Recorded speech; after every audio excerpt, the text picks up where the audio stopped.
പിതാവിൻ്റെയും പുത്രൻ്റെയും പരിശുദ്ധാത്മാവിൻ്റെയും നാമത്തിൽ ആമേൻ. പ്രിയപ്പെട്ടവരെ, ഇന്ന് ജനുവരി മാസം നമുക്ക് 2-ാം തീയതിയാണ്, വ്യാഴാഴ്ച.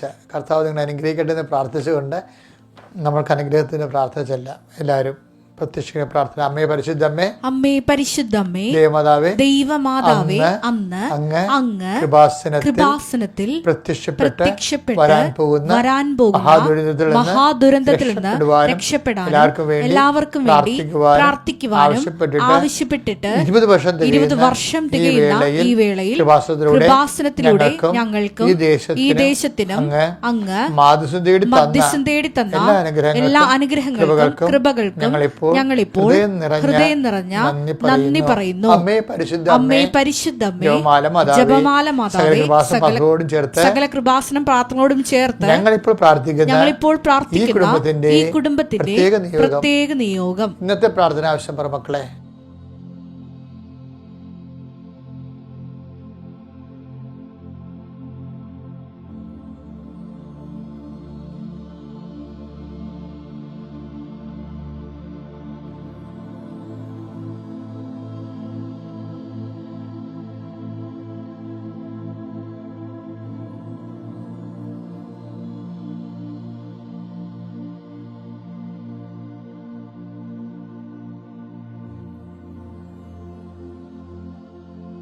അമ്മയുടെ പ്രത്യക്ഷീകരണത്തിന്റെ ഈ ദ്വാദശക വേളയിൽ ഞങ്ങൾക്ക് സാധിച്ചു തരുവാൻ കനിയണമേ. ആമേൻ. വിശ്വാസ പ്രമാണം. സർവശക്തനായ പിതാവും ആകാശത്തിന്റെയും ഭൂമിയുടെയും സൃഷ്ടാവുമായ ദൈവത്തിൽ ഞാൻ വിശ്വസിക്കുന്നു. അവിടുത്തെ ഏകപുത്രനും ഞങ്ങളുടെ കർത്താവുമായ ഈശോ മിശിഹായിലും ഞാൻ വിശ്വസിക്കുന്നു.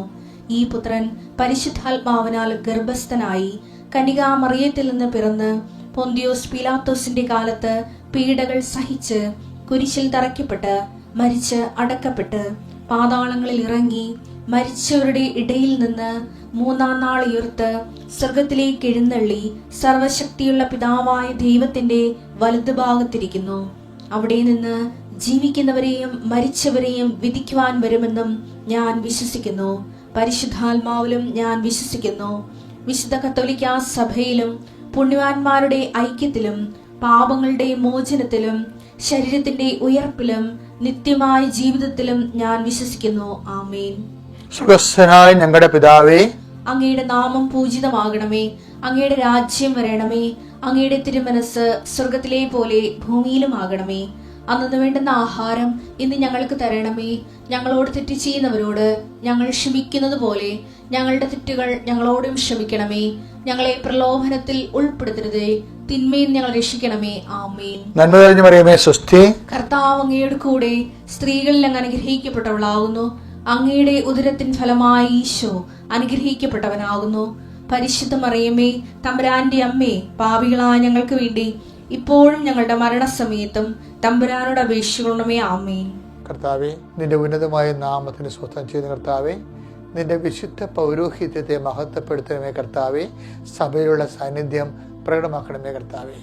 കർത്താവ്, ഞങ്ങൾക്ക് വേണ്ടി ക്രൂശിക്കപ്പെട്ടവനെ, കർത്താവ്, ഞങ്ങൾക്ക് വേണ്ടി തിരുവിലാൽ മുറിവേറ്റവനെ, കർത്താവെ, ഞങ്ങൾക്ക് വേണ്ടി മുൾക്കിടം ചൂടിയവനെ, നിന്റെ മുൾക്കിടത്ത് പോകുന്ന വിശുദ്ധമായ രക്തം കർത്താവെ എല്ലാ മക്കളുടെ മേലും രോഗികളുടെ മേലും നീ വായിക്കണം പ്രാർത്ഥിക്കുന്നു. ഡിപ്രഷനുള്ള രോഗികൾ, ഉറക്കമില്ലാത്ത രോഗികൾ, മാനസികമായ ഭാരപ്പെടുന്നവർ, അവ മനസ്സിടിഞ്ഞു പോയവരുടെ മേൽ കർത്താവിൻ്റെ വിശുദ്ധമായ രക്തം തളിക്കപ്പെടട്ടെ എന്ന് പ്രാർത്ഥിക്കുന്നു. കർത്താവ്, ജീവിതത്തിൻ്റെ ഞെരുക്കങ്ങൾ കാരണം വിശ്വാസ തകർച്ച സംഭവിച്ചവരുണ്ട്, പ്രാർത്ഥിക്കാൻ പറ്റാത്തവരുണ്ട്, പ്രാർത്ഥിക്കാൻ വാക്ക് കിട്ടാത്തവരുണ്ട്, എന്തിന് പ്രാർത്ഥിക്കണമെന്ന് ഓർത്തിട്ട് മനസ്സ് സങ്കടപ്പെടുന്നവരുണ്ട്. അവരുടെ മേലെല്ലാം കർത്താവിൻ്റെ തിരുമുറിവാർന്ന വലതുകരം ഈ നിമിഷം സ്പർശിക്കട്ടെ എന്ന് പ്രാർത്ഥിക്കുന്നു. എല്ലാ മക്കൾക്ക് വേണ്ടി പ്രാർത്ഥിക്കുന്നു, തൊഴിൽക്കാർക്ക് വേണ്ടി പ്രാർത്ഥിക്കുന്നു, ജോലിക്കാർക്ക് വേണ്ടി പ്രാർത്ഥിക്കുന്നു, ജോലി പ്രതിസന്ധിയുള്ളവർക്ക് വേണ്ടി പ്രാർത്ഥിക്കുന്നു, ജോലി ഇല്ലാത്തവർക്ക് വേണ്ടി പ്രാർത്ഥിക്കുന്നു. പണം അന്യൻ്റെ കയ്യിൽ അകപ്പെട്ടു പോവുകയും അതുപോലെ നിത്യവൃത്തിക്ക് വിഷമനുഭവിക്കുന്ന പ്രാർത്ഥിക്കുന്നു. അതിൻ്റെ വീട്ടിൽ അങ്ങോട്ടും ഇങ്ങോട്ടും തെറ്റ് കുറ്റവും പഴിയും ചാരിക്കൊണ്ട് പരസ്പരം കലഹിച്ച് കുടുംബത്തിൽ സമാധാനം നഷ്ടപ്പെടുന്നവരെ പ്രാർത്ഥിക്കുന്നു. എൻ്റെ കർത്താവ് വിവാഹത്തിന് വേണ്ടി ഒരുങ്ങുന്ന പ്രാർത്ഥിക്കുന്നു. കർത്താവ് വിവാഹം കഴിഞ്ഞവർക്ക് വേണ്ടി പ്രാർത്ഥിക്കുന്നു, മക്കളില്ലാത്തവർക്ക് വേണ്ടി പ്രാർത്ഥിക്കുന്നു. കർത്താവ് നിൻ്റെ വിശുദ്ധ പൗരോഹിത്യത്തെ മഹത്വപ്പെടുത്തണമേ. കർത്താവ് സഭയിലുള്ള സാന്നിധ്യം പ്രകടമാക്കണമേ. കർത്താവ് ഈ കാലഘട്ടങ്ങളിൽ നിന്നെ നാം വിളിച്ചപേക്ഷിക്കുന്ന മക്കൾ ലജ്ജിക്കുവാൻ ഇടയാക്കലെന്ന് പ്രാർത്ഥിക്കുന്നു. എൻ്റെ കർത്താവിൻ്റെ ഉന്നതമായ നാമത്തിൽ സഭയുടെ അധികാരത്തിൽ പുരുഷൻ്റെ അടയാളത്തിൽ കർത്താവ് എപ്പോഴും ഹൃദയത്തിൽ വേദന, എപ്പോഴും മനസ്സ് മുഖത്തും ആനതയൊക്കെ ആയിട്ട് നടക്കുന്നവരുണ്ട് ഈശോയെ. അവരെല്ലാം കുറിച്ച് പ്രാർത്ഥിക്കുന്നു. കർത്താവ് ഇങ്ങനെ കുടുംബത്തിൽ ഇങ്ങനെ ഓരോ രീതിയിൽ കുടുംബത്തിലൂടെ കയറാൻ പറ്റണില്ല, എങ്ങനെയെങ്കിലും ചാടി പുറത്തു പോയാൽ മതി, എവിടെയെങ്കിലും ഇപ്പോൾ തുരഞ്ഞാൽ മതി എന്നൊക്കെ വിചാരിച്ചുകൊണ്ട് വല്ലാത്ത ഭാരം അനുഭവിക്കുന്നുണ്ട് കർത്താവ്. എപ്പോഴും നെഗറ്റീവ് ചിന്ത, സാമ്പത്തിക ബാധ്യത കൊണ്ടും കുടുംബത്തിലെ കലഹങ്ങൾ കൊണ്ടും ജീവിതത്തിൽ ഒരിടത്തും എത്തിയിട്ടില്ലെന്നുള്ള സങ്കടങ്ങൾ കൊണ്ടും എപ്പോഴും മോശമാരകമായ ചിന്തകളാൽ കൊണ്ട് കർത്താവ് വിഷമിക്കുന്നവരുണ്ട് ഈശോയെ. അവരെല്ലാം സമർപ്പിച്ച് പ്രാർത്ഥിക്കുന്നു. എൻ്റെ കർത്താവിൻ്റെ ഉന്നതമായ നാമത്തിൽ സഭയുടെ അധികാരത്തിൽ പുരുഷൻ്റെ അടയാളത്തിൽ ഓരോരോ ജീവിത ലക്ഷ്യങ്ങൾക്ക് വേണ്ടി നിസ്തദ്രമായിട്ട് കർത്താവ് ജാഗ്രതയോടെ കർത്താവെ മുന്നേറുന്ന വ്യക്തികളെ കുറിച്ച് പ്രാർത്ഥിക്കുന്നു. അവരെല്ലാം നീ ഏറ്റെടുക്കണമെന്ന് പ്രാർത്ഥിക്കുകയും മക്കളെ വളർത്തി ഉള്ളത് കൊണ്ട് പറ്റുന്ന പോലെയൊക്കെ മക്കളെ വളർത്തിയെങ്കിലും മക്കൾ വളർന്നു വന്നപ്പോൾ മാതാപിതാക്കന്മാർ അംഗീകരിക്കാത്ത അവരെ കൊച്ചാക്കുകയും അതുപോലെ അവർ ചെയ്തതിനെ അവഗണിക്കുകയും ചെയ്തിട്ടുണ്ട്. സങ്കടങ്ങൾ സഹിക്കാൻ പറ്റാത്ത വേദന അനുഭവിക്കുന്ന മാതാപിതാക്കന്മാരുണ്ട് ഈശോയെ. ഭവനരഹിതരുണ്ട് ഈശോയെ. ഭവനമില്ലാത്തവർ ഉള്ള ഭവനത്തിന് പണി പൂർത്തി നിർത്തിക്കളഞ്ഞവരും ഇനി 5 പൈസ കാലണവരോടൊന്നും കിട്ടാൻ നിവൃത്തിയില്ലാതെ എങ്ങനെ ഇനി ജീവിക്കുമെന്ന് പറഞ്ഞ് വിഷമിക്കുന്നവരുണ്ട് ഈശോ. ഇങ്ങനെ ഓരോരോ തരത്തിൽ വിവാഹം കഴിച്ചെടുത്താൽ അവിടെ ജീവിക്കാൻ പാടില്ല, നിവൃത്തിയില്ലാതെ സ്വന്തം വീട്ടിലോട്ട് ഒളിച്ചോടി വന്ന് താമസിക്കുന്നവരുണ്ട് ഈശോയെ. അവരെല്ലാവരെയും സന്ധിച്ച് പ്രാർത്ഥിക്കുന്ന ഈശോയെ. എല്ലാം മാറ്റാൻ അങ്ങേക്ക് അരനാഴിക നേരം പോലും വേണ്ട കർത്താവ്, 1/2 സെക്കൻഡ് മതി. എൻ്റെ കർത്താവിൻ്റെ വിരുദ്ധം കൃപാസനം അൾത്താറെ ജീവനോടെ പ്രത്യക്ഷപ്പെട്ട പരിശുദ്ധ അമ്മയുടെ മാധ്യസ്ഥനെ ആശ്രയിച്ച് പ്രാർത്ഥിക്കുന്ന എല്ലാ മക്കൾക്കും സന്ധിപ്പും സമാധാനവും സമാശ്വാസവും സൗഖ്യം ലഭിക്കാനിട ഇടയാക്കണമെന്ന് നിത്യം പിതാവും പുത്രനും പരിശുദ്ധാത്മാവായ സർവ്വേശ്വര എന്നേക്കുവാമേൻ. കർത്താവ് ഇന്ന് കടന്നു പോകുന്ന വഴികൾ, കണ്ടുമുട്ടുന്ന വ്യക്തികൾ, ചെയ്യുന്ന കാര്യങ്ങൾ, പറയുന്ന ചർച്ചകൾ, എടുക്കുന്ന തീരുമാനങ്ങളെല്ലാം കർത്താവിൻ്റെ കൃപയിൽ നിറയട്ടെ. ഞങ്ങളുടെ ചിന്തയ്ക്കോ ബുദ്ധിക്കോ അതീതമായി ആകസ്മികവും അവിസ്മരണീയമായി സംഭവിക്കുന്ന അവിചാരിതമായി സംഭവിക്കുന്ന എല്ലാ തിന്മകളും യേശു ക്രിസ്തു നാമത്തിൽ ഉച്ചാരണം ചെയ്യപ്പെടട്ടെ. I command you in the name of Jesus Christ, you be blessed. എൻ്റെ പ്രിയപ്പെട്ട, നമ്മളിന്ന് ചില മനുഷ്യരുടെ സ്വഭാവമുണ്ട്, അവർ ശീലിച്ചതേ പാലിക്കത്തുള്ളൂ. ഏത് അപ്പോസ്തലന്മാരായാലും ശരി, കർത്താവിൻ്റെ തനത് ശിഷ്യന്മാരായാലും ചില അണ്ണന്മാർക്ക് പറയണത് എന്താണ്, ചോദിക്കണത് എന്താണെന്ന് വെളിവുണ്ടാകത്തില്ല. അവരുണ്ടാക്കി വെക്കുന്ന പ്രശ്നങ്ങളും കൂടുതലാണ്. അതുകൊണ്ട് തന്നെ കർത്താവ് അവരെ പ്രശ്നങ്ങളിലൂടെ നയിക്കുകയും ചെയ്യും. അതുകൊണ്ട് പ്രശ്നങ്ങളുടെ എപ്പോഴും പ്രശ്നമാണെന്ന് പറയരുത്. പ്രശ്നം നിങ്ങളായിട്ട് ഉണ്ടാക്കുന്നതാണ്. നിങ്ങളുടെ സ്വഭാവം കർത്താവിൻ്റെ കൃപയിൽ ആർജിക്കുന്ന രീതിയിലേക്ക് ക്രമീകരിക്കപ്പെടാൻ വേണ്ടി എപ്പോഴും ഇഷ്യൂ ആകണം. ചിലയിടത്ത് ഇഷ്യൂ ആക്കാതിരിക്കാം, പക്ഷെ നമ്മളെ പ്രശ്നക്കാർ ചെല്ലുമ്പോൾ അത് ഇഷ്യൂ ആകും.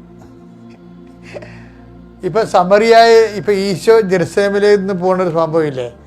ഈശോ ജെറുസലേമിലേക്ക് നിന്ന്, അതായത് നമുക്ക് പറയാമല്ലോ, വിശുദ്ധ ലൂക്കായുടെ സുവിശേഷം ഇല്ലേ, 9-ാം അധ്യായം 53 വചനങ്ങളുണ്ട്. ലൂക്ക 9:53-54. വിശുദ്ധ ലൂക്കായുടെ സുവിശേഷം 9-ാം അധ്യായം 53-54 വചനങ്ങൾ. അവൻ ജെറുസലേമിലേക്ക് പോവുകയായിരുന്നത് കൊണ്ട് അവർ അവനെ സ്വീകരിച്ചില്ല. ആരാണ്? സമറിയയിലൂടെയാണ് ജെറുസലേമിലേക്ക് പോകുന്നത്. അപ്പൊ കർത്താവ് ശിഷ്യന്മാരെ അത്താഴത്തിനുള്ള കാര്യങ്ങൾ ക്രമീകരിക്കാനും വിശ്രമിക്കാനുള്ള സ്ഥലം സജ്ജമാക്കാൻ വേണ്ടി ഈ സമറിയയിലോട്ട് വിട്ടതാണ്. ഇവർക്കൊരു കുഴപ്പമുണ്ട്. കുഴപ്പക്കാർ ചെല്ലുമ്പോൾ എപ്പോഴും കുഴപ്പം ഉണ്ടായിക്കൊണ്ടിരിക്കും. അവിടെ ചെന്നപ്പോൾ സമറിയക്കാർ ഇവരോട് ചോദിച്ചു, നിങ്ങളെവിടെ പോകണമെന്ന് ചോദിച്ചു. അപ്പോൾ ഞങ്ങളുടെ ഗുരു ജെറുസലേമിലേക്ക് പോവുകയാണ്. അപ്പം തന്നെ പണിയായി. എന്ത് സംഭവിച്ചു കഴിഞ്ഞാൽ സമറിയക്കാർ ജെറുസലേം അംഗീകരിക്കണില്ല. അപ്പോൾ അവിടെ നയപരമായിട്ട് തന്നെ സംസാരിക്കാൻ പറ്റത്തുള്ളൂ. അതിനുപകരം അവർ നയമല്ലാത്ത രീതിയിൽ അവിടെ സംസാരിച്ചു. അവർ പറഞ്ഞ് ഞങ്ങളുടേത് മൗണ്ട് ഗെരീസിമാണ് അവരുടെ ആരാധനാലയം. അവർ ജെറുസലേമിൽ ബദലായിട്ട് തുടങ്ങിയതാണ്. അപ്പോൾ അത് അംഗീകരിക്കണില്ല യഹൂദന്മാർ. അപ്പോൾ യഹൂദന്മാരുടെ ഈ ജെറുസലേം ഇവരും അംഗീകരിക്കണില്ല. അപ്പോൾ അത് അറിഞ്ഞുകൊണ്ട് നമ്മൾ അവിടെ ആ കളത്തിൽ കളിക്കുമ്പോൾ സൂക്ഷിക്കണ്ടേ.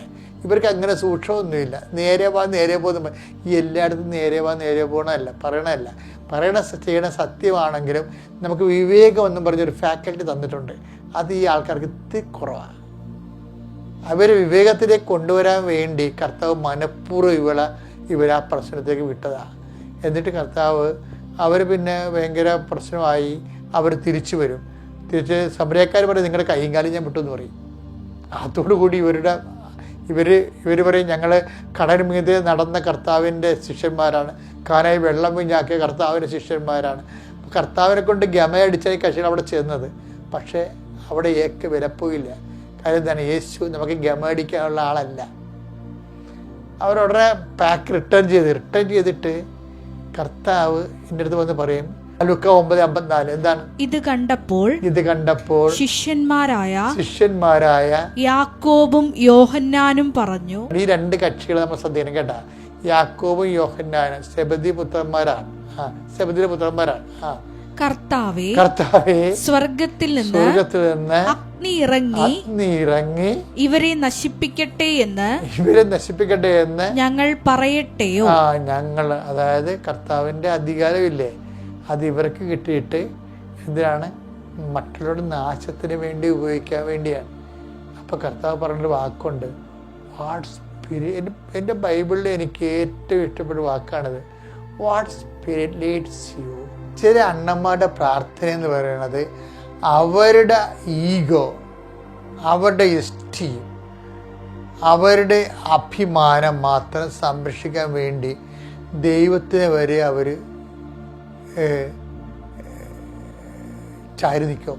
ദൈവത്തിന് ചാരി നിൽക്കുന്ന ഉദ്ദേശം എന്താണ്?